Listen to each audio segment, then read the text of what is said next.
अस्सलाम वालेकुम नाजरीन, कैपिटल इनसाइट के साथ एक बार फिर मोहम्मद ज़रीफ़ हाजिर है और आज हम मौजूद हैं पीटीआई की का जो अगला जलसा गाह है यानी कि डी चौक में मौजूद हैं, क्योंकि इमरान खान ने जो है एक बार फिर जो है वो कॉल दी है और इस बार उन्होंने कहा है कि डी चौक में एहतजाज होगा। तो इस वक्त मैं डी चौक में भी मौजूद हूँ और जो यहाँ पर जो है वो 4 अक्टूबर का जो पीटीआई की एहतजाज की जगह है, जिसको हम जलसा गाह भी कह सकते हैं, ये आपके सामने है। और इस सारी जगह से मुतल्लिक आज हम आपको बताएंगे कि यहाँ पर कुछ दिन पहले या इस रास्ते को खोला गया था, इस वक्त भी ये रास्ता खुला हुआ है, लेकिन जब से इमरान खान ने दोबारा कहा है कि वो जो है इस जगह को बतौर एहतजाज, बतौर जलसा गाह इस्तेमाल करने का अपने कारकुनान को कहा है, तो उसके बाद एक बार फिर वो कंटेनर्स जो यहाँ से उठाए जा रहे थे, वो कंटेनर एक बार फिर यहाँ पर लगाए जा रहे हैं। कंटेनर्स बड़ी तादाद में यहाँ पर ले आए हैं और मैं अपने साथी कैमरामैन से कहूँगा कि हम ज़रा आज आपको डी चौक की सूरत हाल बताएंगे कि डी चौक है क्या। डी चौक जो है, सबसे पहले हम आपको बताएंगे कि इस वक्त जो जिना एवेन्यू है, जिना एवेन्यू जब जो है वो यहाँ पर यानी जियो बिल्डिंग या इस करीब बिलू एरिया का जो एंड का इलाका वहाँ आके ख़त्म होता है, तो उसके बाद एक जो है वो डी चौक की शेप बनती है। इसे डी चौक कहा जाता है। हर वक्त यहाँ पर पुलिस खड़ी होती है क्योंकि रेड जोन की जो सबसे मेन एंट्री यानी कि सुप्रीम कोर्ट, पार्लियामेंट हाउस, ऐवान सदर, उसके अलावा सात इदारों की जो दफातर हैं और उसके अलावा सेक्रेटेरिएट है और तमाम आपके जो है वह वफाकी बिजली वजारत ख़ारजा की अहम इमारतें हैं, जितने भी सफारत खाने हैं मुख्तलिफ़ मुल्कों के, वो यहाँ मौजूद हैं। तो ये इतनी अहम तरीन जगह ये है और यहाँ पर एक बार फिर इमरान खान ने जलसे का कह दिया है। ये वाली साइड तो हमने आपको दिखा दी है कि ये कौन सी साइड है। इसके अलावा अब हम आपको दिखाएंगे कि दूसरी साइड बिल्कुल सामने आप जो है वो पार्लियामेंट हाउस को देख सकते हैं। ऐवान सदर जो है वो भी आपको नज़र आ रहा होगा। तो 4 जो है वो अक्टूबर का एक बार फिर कहा गया है पाकिस्तान तहरीक इंसाफ की जानिब से कि वो जो है वो इमरान खान ने क्योंकि हुक्म दिया है कि फ़ौरी तौर पर यहाँ पर जलसा किया जाए, क्योंकि जो रावलपिंडी में जलसा था वो मनसूख होने के बाद जो है वो इमरान खान को सफाइयाँ पेश की जाती रहीं, तो उस पर जो है वो आज़म स्वाति से न सिर्फ उन्होंने बर्मी का दायर किया बल्कि उन्होंने साथ में ये भी कहा था कि बैरिस्टर गौर को फारिग किया जाए और फौरी तौर पर जो है वो एहतजाज किया जाए डी चौक में। तो डी चौक के इस एहतजाज के बाद आपने देखा होगा आपसे कुछ देर पहले सिक्योरिटी एहलकार भी गुजरे हैं और आपको साथ साथ जो है वो हम यहाँ के तमाम तर जो मनाजिर हैं वो हम आपको दिखाएंगे कि डी चौक की क्या सूरत हाल होती है।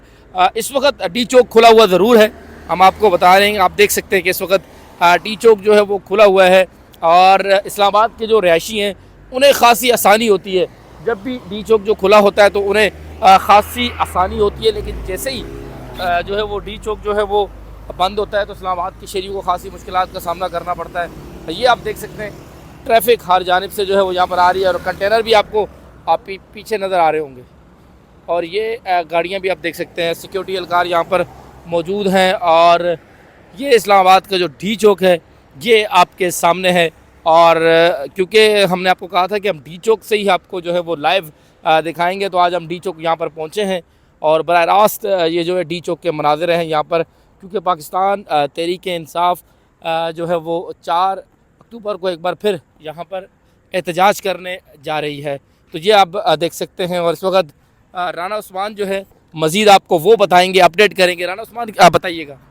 अस्सलाम वालेकुम दोस्तों, राना उस्मान आपकी खिदमत में हाजिर है। अब से कुछ ही देर कबल ज़रीफ़ ने डी चौक दिखाया। डी चौक की जो दूसरी साइड थी जिसमें पुलिस चौकी मौजूद होती है और उसी साइड पर पुलिस जो है वो किसी भी मुज़ाहिरीन जब मुज़ाहरे होते हैं तो उनको रोकने की कोशिश करती है।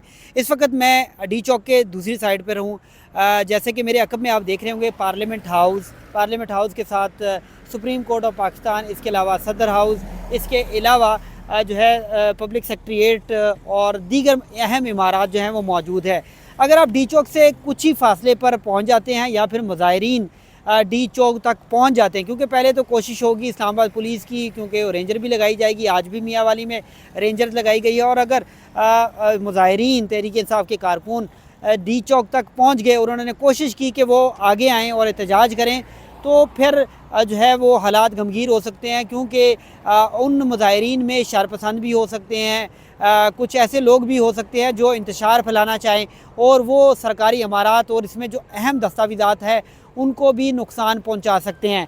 तो इसी हवाले से जैसा कि ज़रीफ़ ने आपको बताया कि अब हुकूमत करने क्या जा रही है। हुकूमत ने अब से ही तैयारियां करना शुरू कर दी हैं। इस्लामाबाद के मुख्तलिफ़ इलाकों में पहले ही कंटेनर पड़े हुए थे, लेकिन अब मज़ीद कंटेनर जो है वो रखने शुरू कर दिए हैं और कोशिश की जा रही है कि कंटेनर के ज़रिए ना सिर्फ पहले हमने देखा था कि कंटेनर की एक लेयर मौजूद होती थी, लेकिन अब कंटेनर्स की 2 से 3 लेयर मौजूद होती हैं। इसके पीछे और आगे दोनों तरफ जो है पुलिस एहलकार तैनात किए जाते हैं और पुलिस एहलकारों को कवर करने के लिए रेंजर्स एहलकार जो है वो भी तैनात किए जाते हैं। और ये जो जगह हम दिखा रहे हैं आपको, यहाँ पर पुलिस मौजूद होती है। जब मुजाहरे होते हैं तो पुलिस यहाँ पर लेटी होती है, किसी को थकावट होती है या फिर दूसरे मामलात के लिए इंतज़ार कर रही होती है कि खुदा न खास्ता मुजाहरीन आगे की तरफ आएँ तो फिर उनसे निपटा जाए। ये वो जगह है जहाँ पर ये घास है, जहाँ पर हज़ारों पुलिस वार, जब मुजाहरीन या कोई मुजाहरा होता है तो हज़ारों के करीब पुलिस एहलकार जो है वो यहाँ पर मौजूद होते हैं। इसके साथ साथ आप सूरत हाल देख रहे होंगे कि डी चौक को सील करने के हवाले से भी जो फैसले किए जा रहे हैं और डी चौक को सील किया जाएगा। और दूसरी तरफ आपको पता है कि आज सुप्रीम कोर्ट में 63A के हवाले से बड़ी अहम समाअत हुई। उस समाअत में भी देखा गया कि जो स्पीडी जस्टिस है वो दी जाने की कोशिश की जा रही है कि जल्द से जल्द इसका फ़ैसला हो और फ्लोर क्रॉसिंग होते हुए पार्लियामेंट में एक आइनी तरमीम लाई जाए। और आइनी तरमीम का सबसे अहम मकसद जो नज़र आ रहा है वो है एक्सटेंशन। अगर एक्सटेंशन हो जाती है, आइनी अदालत बन जाती है, तो फिर जो जैसा कि तहरीक इंसाफ 2 साल से भुगत रही है तो आगे भी मज़ीद भुगतना पड़ेगा और इमरान खान को मज़ीद जेल में रहना पड़ेगा। तो इसलिए तहरीक इंसाफ की कोशिश है कि वो आइनी तरमीम ना हो। मेरे अकब में आप देख रहे होंगे कि सुप्रीम कोर्ट ऑफ पाकिस्तान जो है उसकी भी बिल्डिंग नज़र आ रही है। सुप्रीम कोर्ट ऑफ पाकिस्तान के साथ साथ अब यहाँ पर आप देख रहे होंगे कि ये डी चौक, असल डी चौक ये है, पहले जो मेन है वो एक्सप्रेस चौक है, ये डी चौक है, लेकिन यहाँ तक किसी को आने की इजाज़त नहीं होती। जब पैट और तहरीक इंसाफ ने जलसा किया था और एहतजाज धरना दिया था तो यहाँ पर पैट के कारकुन जो थे वो मौजूद थे। पार्लियामेंट हाउस पर उन्होंने अपने कपड़े लटकाए थे, सुप्रीम कोर्ट में अपने कपड़े लटकाए थे और तहरीक इंसाफ के कारकुन जो थे वो धरना दिए यहीं पे बैठे थे। तो ये सूरत हाल है इस वक्त। ज़रीफ़ से मैं कहूँगा कि ज़रीफ़ आपको इसके हवाले से आगे होने क्या जा रहा है मज़ीद बताएँगे और ये बताएँगे कि आगे क्या तहरीक इंसाफ डी चौक तक पहुँच सकेगी, क्योंकि पहले भी उनके कारकुनान एक बड़ी तादाद में लियाकत बाग में उन्होंने एहतजाज किया और एहतजाज कामयाब एहतजाज था। अब सूरत हाल क्या होगी ज़रीफ़ से ही पूछते हैं। ओवर टू ज़रीफ़। अब बहुत शुक्रिया राना उस्मान ने भी आपको बताया। और मैं आपको बता रहा हूँ जी, तहरीक इंसाफ के हमने देखा है कि जब भी पाकिस्तान तहरीक इंसाफ की जानिब से कोई भी किसी किस्म का जो है वो एहतजाज जो है वो होता है या एहतजाज की कॉल होती है, धरने की कॉल होती है या उसके अलावा कोई भी मामला होता है, कोई जलसा होता है, तो हमने देखा कि एकदम और अचानक कोई ना कोई ऐसी चीज़ आ जाती है। जैसे कि आपको वो याद होगा अगस्त में जो एक जलसा होने जा रहा था आपका संजानी में, तो एकदम सुबह सवेरे जो है वो आज़म स्वाति उधर पहुंच गए, बैरिस्टर गौर पहुंच गए।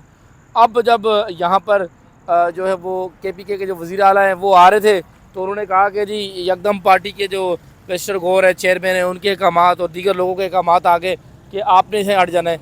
यार तहरीक इंसाफ के अंदर कुछ ना कुछ ऐसा चल रहा है कि वो किस तरीके से इनका निज़ाम चल रहा है, लेकिन इससे कारकुन खासे मायूस होते हैं। हमने आज आपको हमारा यहाँ लाने का मकसद था कि हम बंद कमरे से निकलकर बाहर निकलकर आपको डी चौक के मनाज़र दिखाएं और आपको बताएं कि यहाँ पर क्या मामला चल रहा है, क्या हो रहा है। हमने तमाम तर आपको बता दिया कि 4 तारीख का जो जलसा है उसके हवाले से तमाम तर तैयारियाँ दोबारा शुरू कर दी गई हैं। यहाँ पर जो पुलिस और FC के लोग हैं, रेंजर्स के लोग हैं, वो यहाँ पहुँच चुके हैं। कंटेनर एक बार फिर यहाँ पर लगना शुरू हो चुके हैं। तो अब एक बार फिर जो सूरत हाल है वो तो खासी ख़राब भी नज़र आ रही है। क्या होगा इस्लामाबाद में इस बार जो है ये तो हम आपको उसी दिन बताएंगे, लेकिन हमने ऑन ग्राउंड तमाम तर जो सूरत हाल है वो आपको बराह रास्त मनाज़र दिखा दिए। बहुत शुक्रिया। अभी तक अगर आपने हमारे चैनल कैपिटल इनसाइट को सब्सक्राइब नहीं किया तो हमारे चैनल को सब्सक्राइब कर लें और बेल आइकन का भी बटन दबा दें ताकि हमारी हर आने वाली जो अच्छी अच्छी इस तरह की वीडियोज़ हैं वो आइंदा भी आपको मिलती रहें। बहुत शुक्रिया। अल्लाह हाफ़िज़।